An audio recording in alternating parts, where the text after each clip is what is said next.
우리 같이 기도하겠습니다. 존귀하신 아버지 하나님, 감사합니다.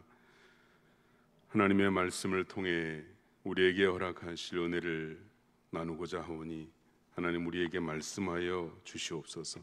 성령님, 우리 각 사람의 마음을 주장하여 주시어서 이 자리에 함께한 분들 마음에 감동을 주시고 헌신의 열정이 솟아오르게 하시며 주님과 동행하는 복된 삶을 선택하고 결단하게 하여 주시옵소서.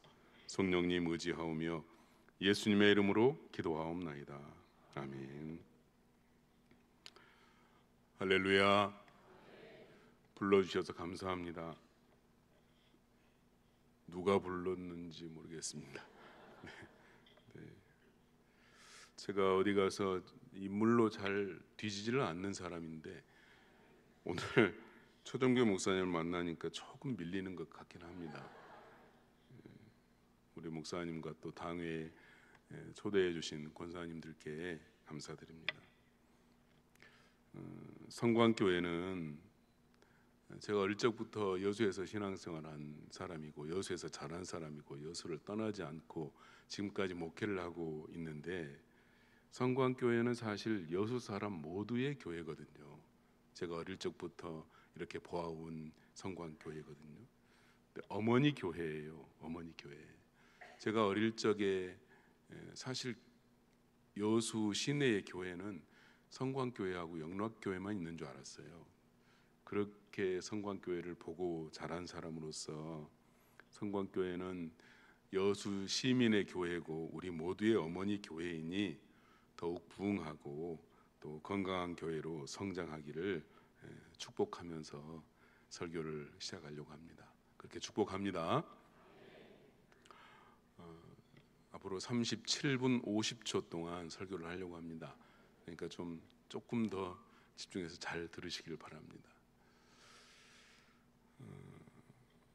오늘 우리가 읽은 이 본문 말씀은 우리 예수님께서 제자를 처음 부르시는 장면이거든요. 예수님을 처음 만난 이제 베드로가 등장하는데 이 베드로가 예수님을 처음 만났을 때 베드로는 빈 그물을 가진 사람이었어요. 그러니까 텅 빈 밤새 허탕친 그물을 가진 사람이었습니다. 2절 말씀에 보면 베드로가 그물을 씻고 있었다 그렇게 나오지 않습니까? 그 그물은 밤새 노력했으나 허탕친 그물을 베드로가 씻고 있었습니다. 경험이 많은 베드로가 또 그 바다에서 잔뼈가 굵은 베드로가 허망한 고백을 하거든요. 밤이 새도록 수고했으나 고기를 한 마리도 잡지 못했다. 여러분 이게 얼마나 슬픈 일인지 아십니까? 저희 아버지가 어부였거든요.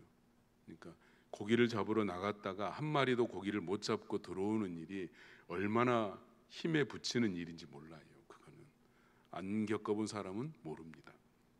그런데 밤이 새도록 수고했는데 한 마리도 잡지 못했다 그랬거든요. 내가 할 수 있는 노력을 다하고 힘을 다해서 수고했으나 소득이 없었다.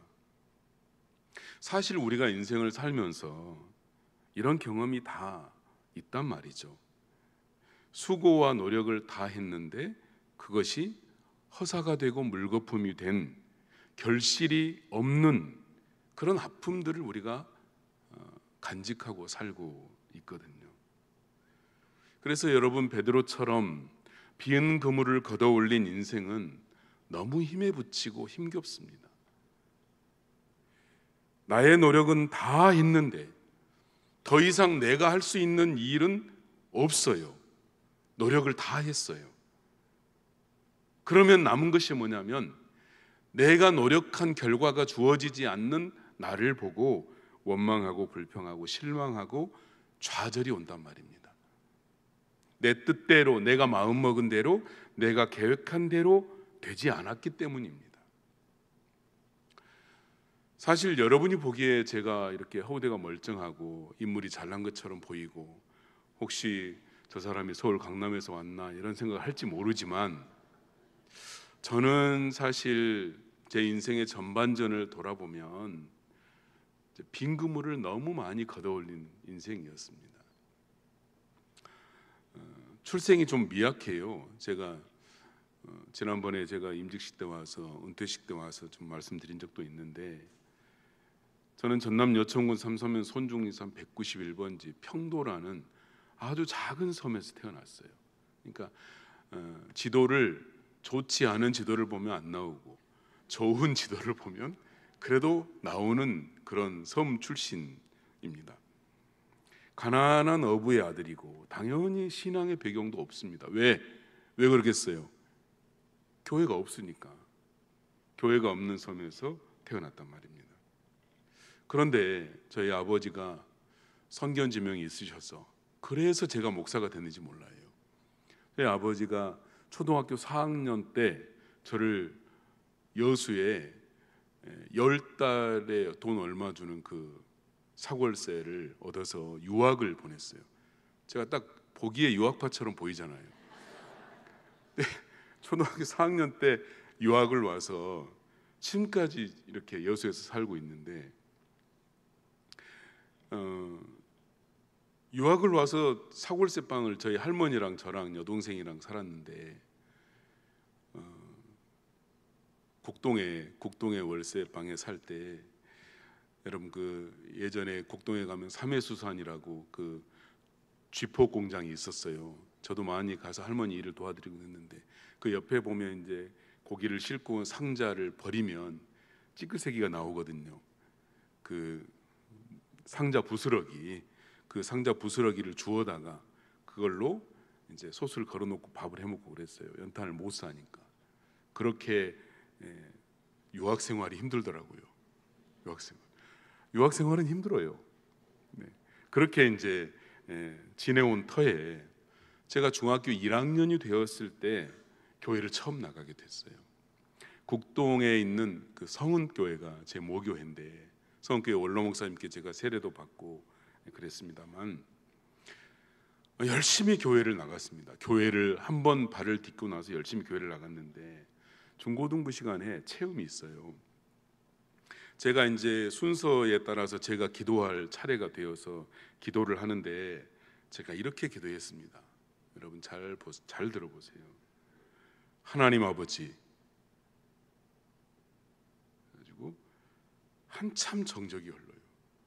왜냐하면 뭐라고 할 줄 모르니까.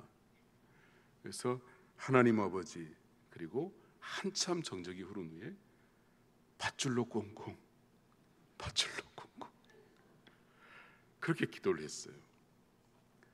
언뜻 들으면 무슨 말인지 잘 몰라요, 그렇죠? 근데 하나님 아버지를 했는데 뒤에 무슨 말을 할지가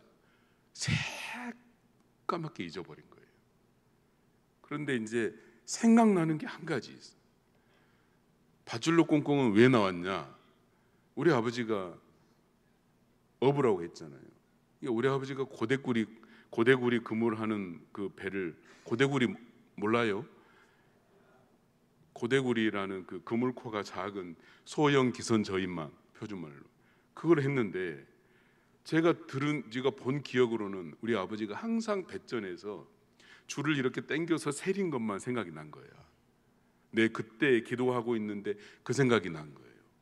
그래서 하나님 아버지 밧줄로 꽁꽁, 이어서 이제 기도가 된 거예요. 하나님 아버지 밧줄로 꽁꽁, 하나님 아버지 밧줄로 꽁꽁. 앞도 뒤도 없고 그 다음에 기도가 끝났어요. 기도가 끝. 그런데요, 여러분, 하나님이 정말 이상한 하나님이잖아요. 밧줄로 꽁꽁이라고 밖에 기도를 안 했는데, 그때 제 가슴이 엄청나게 뜨거워지면서 막 불이 붙어버린 거예요. 몸에 불이 붙고 마음에 불이 붙어가지고 막 뜨거워서 견딜 수가 없는 거예요, 사람이. 예수님을 생각하면 가슴이 뜨거워져서 그 후로 정말 열심히 신앙생활을 했어요. 그러니까 기도대로 된 거죠. 밧줄로 꽁꽁, 성령님께 묶여가지고. 그때의 체험 이후로 이제 저는 완전히 예수의 사람이 되어버린 것 같이 살았어요.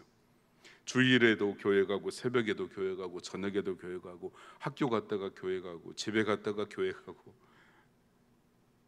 여기 시내 가면 제가 이제 구봉중학교 또 한영고등학교 이렇게 졸업했는데 어느 학교를 가든지 학교를 갔다가 반드시 교회를 가고 그렇게 신앙생활을 하고 살았습니다. 고등학교 1학년, 고등학교 2학년, 고등학교 3학년 때까지 학생회장에 당선됐어요. 장기 집권할 기회가 충분히 있었는데 고등학교 3학년 때는 고등학교 3학년이 어떻게 회장을 하냐, 그래서 부회장을 하고 3학년 때는 회장을 다른 사람에게 물려주고, 이후로 계속해서 광주에서 대학을 다녔는데 대학을 다니면서 매주 금요일 날 여수에 와서 봉사하고 월요일 아침에 학교를 가고 교사를 하고 청년회장을 하고 찬양대 성가대 지휘도 했어요. 제가 예배도 지휘자 출신이에요. 대학을 졸업하고 신학교에 진학을 했습니다. 그리고 목사가 되고 이성근 목사님, 서원교회 원로 목사님 은퇴하실 때 그 곁을 지키다가 제가 이제 만 40에 교회를 여천의 부영 3단지 아파트 상가에 교회를 개척을 했습니다. 여러분, 교회를 개척한 사람의 특징이 뭐냐면 잘난 줄 알고 잘할 줄 알고 될 줄 알고 할 수 있다고 생각하고 교회를 개척합니다. 그런데 몇 조금 못 가서 그것이 아니라는 걸 알게 돼요. 웬걸 텅 빈 예배당에 항상 아내와 저가 예배를 드려요. 그리고 주일날 아침이 되면 제 딸아이가 숫자 채워준다고, 초등학교 1학년이었는데 주일날 새벽에 교회를 같이 와서 의자에 자빠 자고, 미안합니다, 의자에 누워있고 아내는 앉아있고 저는 설교하고 이렇게 주일 새벽을 지키고 그렇게 교회를 했어요. 그런데 너무나 큰 위기가 닥쳐왔어요. 공허하고 가슴이 텅 비어가지고 뭘 하고 있는지 모르는 그런 사람이 되어가는 거예요. 제가 원래 성향이 내향성이 매우 강한 사람이거든요. 저희 원로 목사님이 저희 집에 신방을 왔을 때 제가 다락에 숨어서 끝까지 안 내려온 사람이거든요. 끝까지 안 내려왔다 그래요. 신방을 마치고 갈 때까지. 여러분, 제가 개척을 하고 한동안 국동에 살았는데 여천을 넘어다니면 웅천 고개를 넘어가야 되잖아요. 웅천 터널을. 참 눈물을 많이 흘렸어요. 그때 제 나이가 만 40이고 아이 둘 아빠고. 그런데 왜 눈물을 흘렸냐면 국동에 산 사람이 여천을 가니까 낯설어서 눈물을 흘렸어요. 그렇게 성향이 내향적인 사람이었단 말이에요. 안 믿으시죠? 그렇게 안 생겼는데 시편 6편 6절에 보면 다윗이 자신을 한탄하면서 밤마다 눈물로 침상을 띄우며 요를 적셨다, 이렇게 성경이 기록하는데 그 고백이 저의 고백처럼 교회를 갈 때도 울고 교회를 가서도 울고 그렇게 정말 몇 달을 보내게 되었습니다. 돌아보면 정말 개척한 기간에 수없이 빈 그물을 많이 경험하게 됐어요. 제가 그래서 요즘에 하는 말이 있습니다. 첫 번째, 목사를 분류하는 말인데, 첫 번째, 교회를 개척한 사람과 개척하지 않는 사람을 나눈대요, 목사를. 두 번째, 조직교회에 부임해봤는가 안 부임해봤는가, 이렇게 나눈다는 거예요. 세 번째, 원로 목사님을 모셔봤는가 모셔보지 않았는가, 이렇게 나눈다는 거예요. 근데 저는 세 개 다 해당이 됩니다. 여러분, 아무리 애를 써도 그 어느 곳에서도 위로받지 못할 때 그 무엇으로도 내 빈 마음, 공허한 마음을 채울 수가 없을 때 무슨 고민이 드냐면 이렇게 목회해도 되겠는가 하는 고민이 들어요. 그게 얼마 지나지 않아서 바로 그런 고민이 듭니다. 그래서 포기하고 싶은 생각이 너무너무 크게 밀려와요. 그런데 하나님께서 이런 마음을 주시는 거예요. 그렇게 일찍 포기할 걸 뭐라고 시작을 했냐, 그런 마음을 주시는 거예요. 그래서 그러면 뭐라도 해봐야 되겠는데 그 뭐가 있을까? 그래서 그날부터 오전 시간을 교회에 출근해 가지고 오전 시간을 내내 강단에 엎드려서 기도하기 시작했어요. 찬송 중에 십자가 내가 처음 볼 때에 나의 마음에 큰 고통 사라져 오늘 믿고서 내 눈 밝았네 참내 기쁨 영원하도다 라는 찬송이 있지 않습니까? 이 찬송을 매일 부르면서 그 강단 십자가 아래에 엎드려서 기도하기 시작했습니다. 그 기도의 자리를 줄기차게 지켰습니다. 마음에 약간씩 변화가 오기 시작한 거예요. 열심히 해보겠다는 생각이 들고 공허한 마음이 차츰 줄어든 거예요. 근데 여러분, 목회를 하다 보니 목사가 딜레마가 있는데 생각한 대로 안 된다는 거예요. 목회가 교회가 계획대로 성장하지 않습니다. 교인이 내가 마음먹은 대로 성숙하지 않아요. 더 성숙하면 좋고 더 헌신하면 좋고 더 열심히 전도하면 좋고 더 잘하면 좋겠는데 목사가 생각하고 계획한 대로 교인도 그렇고 교회도 그렇고 성장하지 않고 성숙하지 않습니다. 근데 개척교회는 훨씬 더 그래요. 생각해 보면 목회만 그런 게 아니라 우리 인생길도 그렇거든요. 우리 가정의 문제도 그렇고 건강의 문제도 그렇고 직장의 문제도 그렇고 자녀를 양육할 때는 더 그렇습니다. 여러분, 내 뜻대로 내 계획대로 안 된다는데 우리의 어려움이 있는 거 아닙니까? 그래서 우리는 다 인생을 살면서 때로는 빈구물을 때로는 허탕지를 수없이 경험하면서 산다 그 말입니다. 여러분은 지금까지 살아오면서 빈구물을 얼마나 건져 올리면서 살아왔습니까?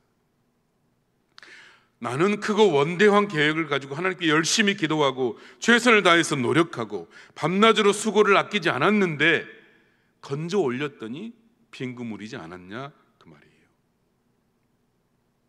혹은 돈도 벌었고 성공 가도를 달리면서 살아가고 있지만 마음에 공허한 것을 어떻게 해볼 수 없는 그런 분이 혹시 있는가 그 말입니다. 그럴 때 우리에게 필요한 것이 무엇일까?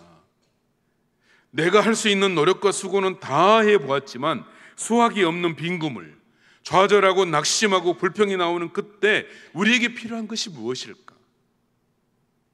본문 5절에 이렇게 나옵니다. 시몬이 대답하여 이르되 선생님, 우리들이 밤이 새도록 수고하였으되 잡은 것이 없지만은 말씀에 의지하여 내가 그물을 내리리이다 하고. 이 말씀을 요약하면 제자들이 배 위에서 예수님의 말씀을 듣고 그 말씀을 의지했다 그 말이거든요. 예수님의 말씀을 들은 베드로는 풍성한 그물을 경험했습니다. 예수님을 처음 만난 베드로는 허탕질한 빈 그물을 가지고 있었지만 예수님의 말씀을 들은 베드로는 풍성한 그물을 경험했습니다. 사랑하는 여러분, 공허한 인생이 예수님을 만나고 예수님과 함께하면 풍성한 은혜가 있는 인생으로 변화될 줄로 믿습니다. 본문에 보면 대비되는 내용이 이렇게 나옵니다. 밤새도록 나의 노력을 다했지만 소득이 없었는데 빈구물이었는데 예수님을 만나고 나서 예수님의 말씀대로 했더니 풍성한 소득을 얻었다. 여러분, 이 말씀을 곰곰이 생각해 보십시오.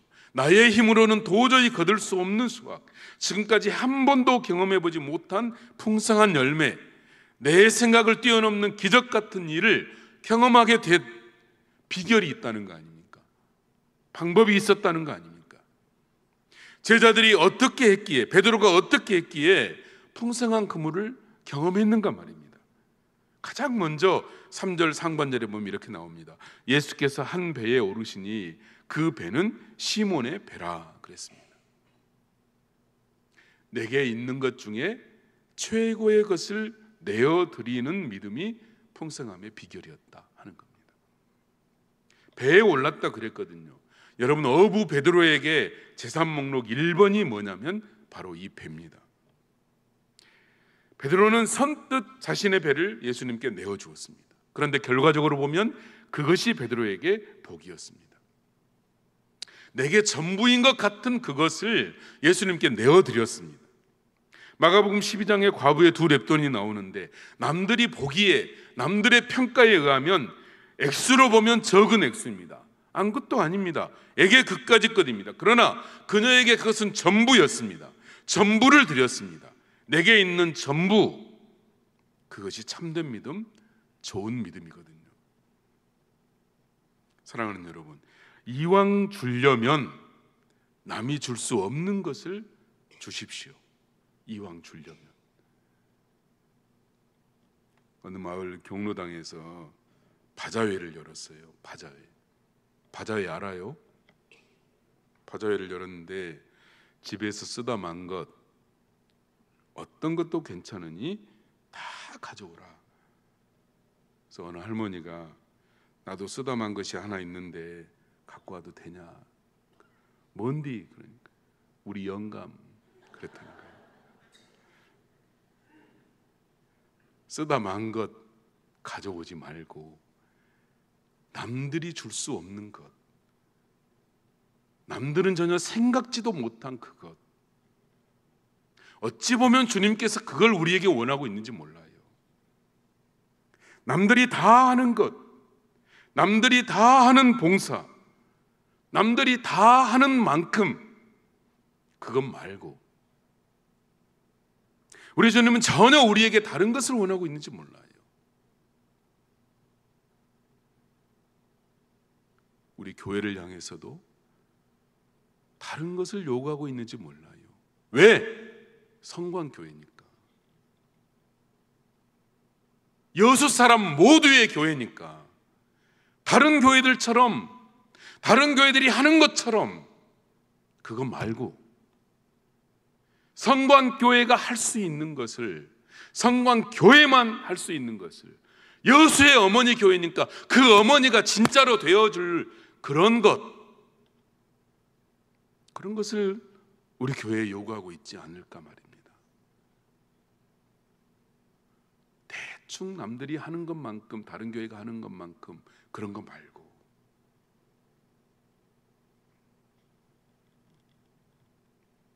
하나님이 독생자 예수님을 보내신 것처럼 말입니다.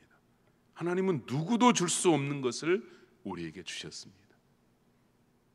이왕 봉사하고 이왕 충성하고 이왕 헌신하기로 결단하면서 선택했다면 남이 할 수 없는 봉사, 남이 할 수 없는 충성, 남이 안 하는 헌신을 오늘부터 여기부터 다시 해보기를 축복합니다.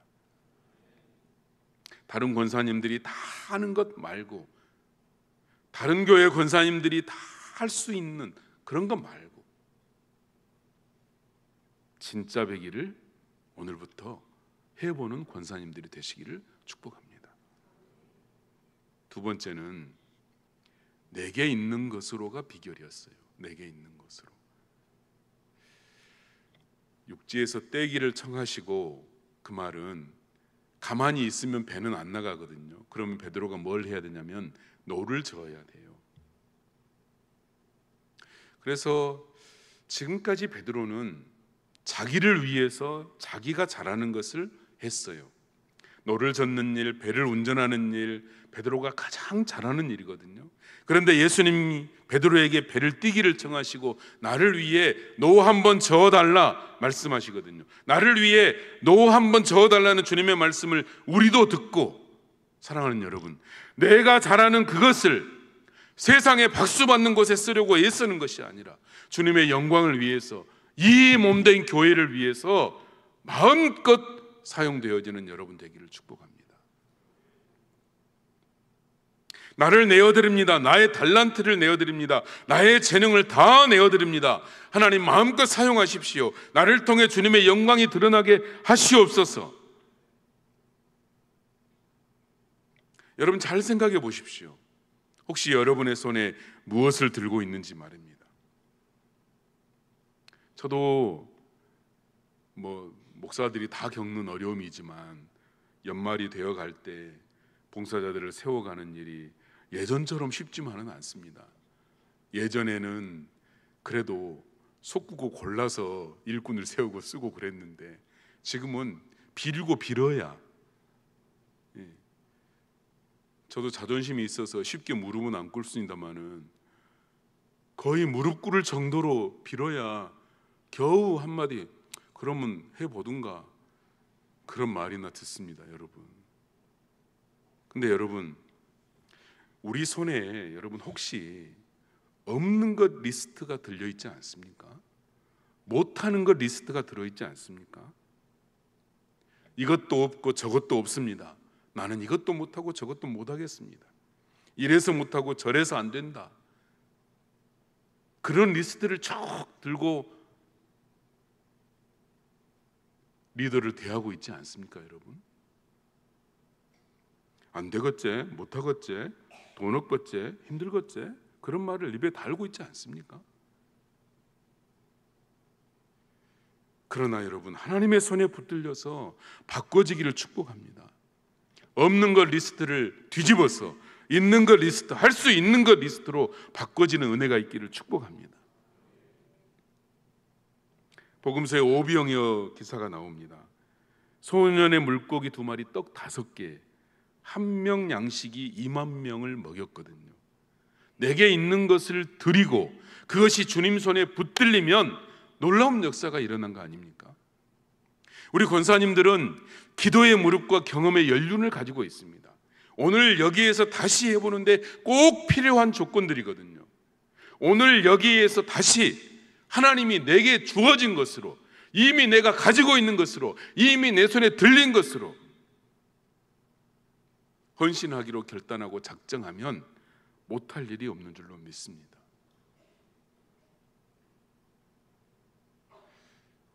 방법이 있어요. 방법이 뭐냐면 말씀으로가 비결이에요. 말씀으로. 예수님이 배에서 무리를 가르쳤다 그랬거든요. 베드로는 밤을 새워서 피곤하고 잠 못 자고 일했던 그 밤, 그 배에서 예수님의 말씀을 들었습니다. 뱃전에서 열린 부흥회에서 베드로는 귀를 쫑긋 세워서 말씀을 들었습니다. 내가 가진 세상의 지식, 경험, 그것보다 우선해서 오늘 지금 여기서 들려주는 주님의 음성에 귀를 기울여라. 그리고 그 말씀이 기준 되도록 하라. 그 말씀이잖아요. 많이 배우고 예수님을 모르고 많이 가지고 예수님을 떠나고 많이 누리고 섬기지 못한다면 그 모든 것이 다 헛된 것이다, 그 말 아니겠습니까? 주님의 음성에 다시 한번 귀를 기울이는 여러분 되시기를 축복합니다. 여러분, 말씀대로가 답이고 말씀 따라가 답이고 그것이 기준 되어야 합니다. 결과를 보십시오. 결과가 어떻습니까? 이 과정을 거친 후의 결과는 매우 풍성했습니다. 배를 내어주고 노를 저어주고 가르치시는 주님의 말씀을 듣고 나서 비로소 주님이 그물을 내리라고 말씀을 하셨어요. 그리고 그물을 내렸더니 고기를 많이 잡았다. 앞선 그 개척의 과정과 제가 성장해온 과정과 그 모든 것이 저에게 밑거름이 되어서 사실 저에게도 오늘 풍성한 결과로서의 오늘이 있다고 저는 생각합니다. 10년의 개척교회 사역을 하나님께서 보셨다. 그리고 하나님께서 저를 이제 5년 전에 평강교회로 불러주셨습니다. 평강교회는 제가 전도사 때 한 5년 몇 개월 우리 지금 원로 목사님을 섬기면서 목회를 도왔던 그런 교회였거든요. 사실 교회가 크다고 다 좋은 것은 아니지만 목회를 하면서 느낀 것은 좀 더 새로운 것에 사역의 기회가 주어진 것, 그래서 감사하면서 사역을 감당하고 있습니다. 오늘 본문의 베드로는 우리 주님의 말씀에 무조건 순종했습니다. 안다고 불순종하고 경험이 있다고 불순종하고 예전에는 이렇게 했다고 불순종하고 그런 불순종은 풍성한 결과, 풍성한 그물을 절대로 가져오지 못합니다. 사랑하는 여러분, 무조건 순종이 풍성한 은혜를 가져옵니다. 그런데 문제가 어디 있냐면 신앙의 연수가 늘어날수록 무조건 순종이 멀어져요. 안 그렇습니까? 아마 권사님들은 다 그래도 무조건 한갑네. 신앙의 연수가 늘어날수록 말입니다, 경험에 의지하려고 하고 해오돈들의 관행에 의지하려고 합니다. 조금 이따가 마지막 부분에 이런 권면을 좀 드리려고 하는데, 따져보고 비교하고 계산하기 바쁜데 신앙의 연수가 늘어나면, 여러분 그것을 버리지 않으면 정말로 헌신하고 충성하는 일꾼에서 내가 멀어져 가고 있는 것입니다. 나를 잘 돌아보십시오. 왜 이런 말씀 드리냐면, 성광교회가 70년이 넘었지 않습니까? 교회가 역사가 깊어질수록 우리 자신들을 잘 돌아보면 무조건 순종해서 계속 멀어지고 있지 않은지 말입니다. 무조건 순종하면 하나님의 은혜는 조건이 없습니다. 조건 없이 은혜가 내려옵니다. 그런데 계산하고 따지고 비교하면, 계산하고 비교하고 따져서 은혜를 주신다면 여러분 어떻게 하시겠습니까? 마지막 말씀은 이 모든 것보다 오직 예수님입니다. 배와 그물을 버려두고 예수를 따르니라. 진짜 빈 그물이 된 거예요. 이제 아니 어찌 보면 그물이 필요 없는 인생이 된 것입니다. 다른 복음서에는 곧이라는 단어가 나옵니다. 베드로가 예수님을 따라갈 때 곧이라는 단어가 나와요. 여러분 결단을 내릴 때 오래 생각하지 않습니다. 주저하지 않았습니다. 예수님을 따른다는 것은 이런 것입니다. 곧, 지금, 여기 바로 결단하는 것입니다. 믿음은 결단이거든요. 그동안 소중하다고 여겨서 내 손에 꼭 쥐고 있었던 그것을 아무런 미련 없이 버려버립니다. 베드로에게 가장 중요했던 재산 목록 1번 배를 버리고 그물을 버립니다. 그것을 가치 없는 것으로 여기고 버리는 믿음 말입니다. 사도 바울이 모든 것을 배설물처럼 여긴다고 했습니다. 많이 잡은 고기가 이제 중요하지 않습니다. 왜? 1번이 바뀌었기 때문입니다. 인생 미천이었던 것도 중요하지 않습니다. 왜? 1번이 바뀌었기 때문입니다. 이제 1번이 예수님이 된 거예요. 오늘 여기 나와 함께 하시는 예수님이 무엇보다 누구보다 중요하게 되었습니다. 이것이 진짜 빈 그물의 소유자입니다. 이제부터 그는 그물도 필요 없고 배도 필요 없는 사람이 되었습니다. 전혀 다른 인생을 살게 된 것입니다. 여러분은 어떻습니까? 여러분에게 예수님이 가장 소중합니까? 여러분의 배도 버리고 여러분의 그물도 버리고 많이 잡은 고기도 버려두고 예수님을 따를 각오를 하십니까? 아멘을 안 하면서 헌신 예배를 어떻게 드리고 있습니까?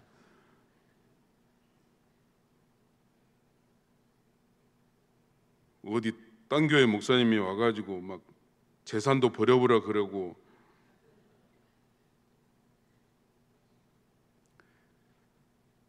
아무리 생각해도 여러분, 참되고 바른 신앙은 예수님이 1번 아니겠습니까?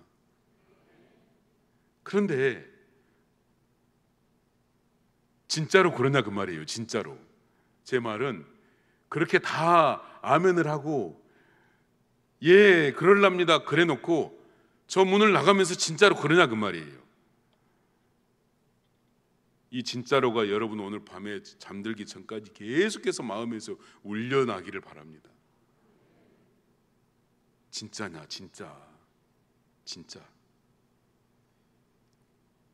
삶의 여건, 삶의 환경, 삶의 형편, 아니 내 삶의 모든 것을 뛰어넘어서 예수님이 1번인가? 그게 진짠가? 바꾸지 않을 건가? 무엇과도 바꾸지 않을 건가? 오늘 이 마음의 결단을 마음 깊이 간직하기를 축복합니다. 또 올 수 있을지 없을지 몰라서 권사의 헌신 예배라서 우리 권사님들께 권면처럼 한 말씀만 더 드리고 오늘 마치려고 합니다. 더 해도 됩니까?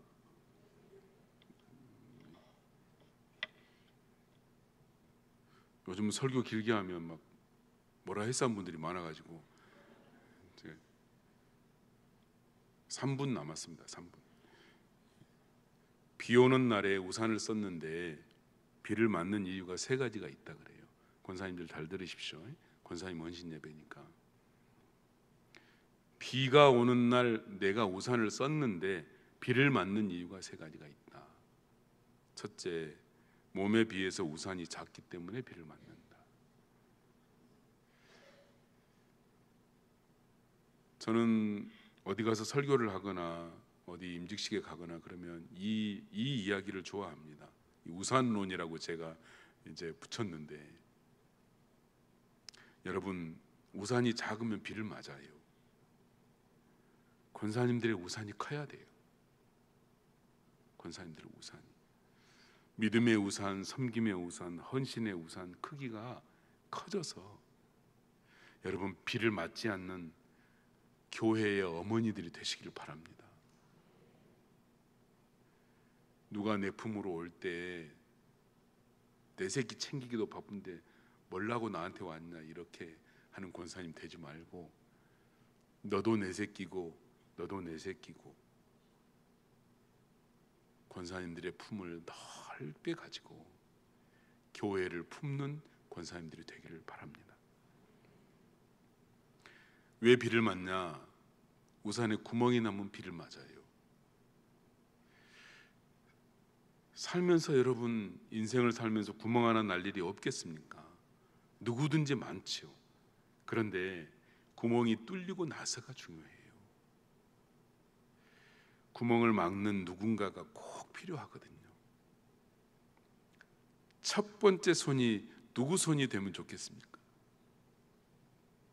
몰라요. 누구 손이요? 내 손이 돼야지. 우리 권사님들이 어딘가가 구멍이 난, 교회에 구멍 난 곳이 있으면 권사님들의 손이 첫 번째 구멍을 막는 손이 되기를 축복합니다. 맞대고 포개기를 번갈아 하면서 교회의 연약함을, 목사님의 애타는 마음을, 성도들의 아픈 상처를 보듬어주고 막아주는 권사님들이 되시기를 축복합니다. 왜 비를 맞냐? 우산의 방향이 틀렸기 때문이에요. 바람의 방향에 따라서 우산의 방향을 맞추는 사람이 누굽니까? 우산을 든 사람이죠. 흔히 말하는 교회 리더입니다. 리더가 우산을 들고 비가 오는 쪽을 향해서 우산을 받쳐야 그 우산 아래에 있는 사람들이 비를 맞지 않습니다. 리더가 돌려주는 방향에 따라 우산을 쓰면 비를 맞지 않습니다. 비가 이쪽에서 오면 리더가 우산을 이렇게 받쳐야 되는데, 목사님 그게 틀렸어요, 이쪽으로 받치시오, 그러면 밑에 있는 사람이 비를 맞아요. 잘 생각해 보십시오. 교회 리더인 담임 목사님의 지도력이 마음껏 발휘될 수 있도록 목사님이 우산의 방향을 마음껏 움직여서 비를 잘 피하게 할 수 있도록 권사님들이 적극적으로 협력하는 권사님들이 되기를 바랍니다. 혼자 바치고 있을 때 외롭지 않도록, 혼자 우산을 바치고 있을 때 힘겹지 않도록, 물론 장로님들도 그렇게 해야 되겠지만 우리 권사님들이 그 우산을 같이 받쳐주고 방향을 맞춰주는 믿음의 동지들이 되시기를 주님의 이름으로 축복합니다. 사랑하는 여러분, 오늘부터 여기부터 다시 해봅시다. 사람의 손을 놓아버리고 예수님의 손을 붙드는 이제부터 인생 후반전을 살아가는 여러분 되기를 바랍니다. 빈구물 인생을 완전히 벗어버리고 풍성한 수확을 경험하는 성광교회 식구들, 우리 권사님들이 다 되시기를 우리 주 예수님의 이름으로 축복합니다. 기도하겠습니다. 자비로우신 아버지 하나님, 인생의 빈그물을 수없이 걷어올린 연약한 인생들이 주님을 의지합니다.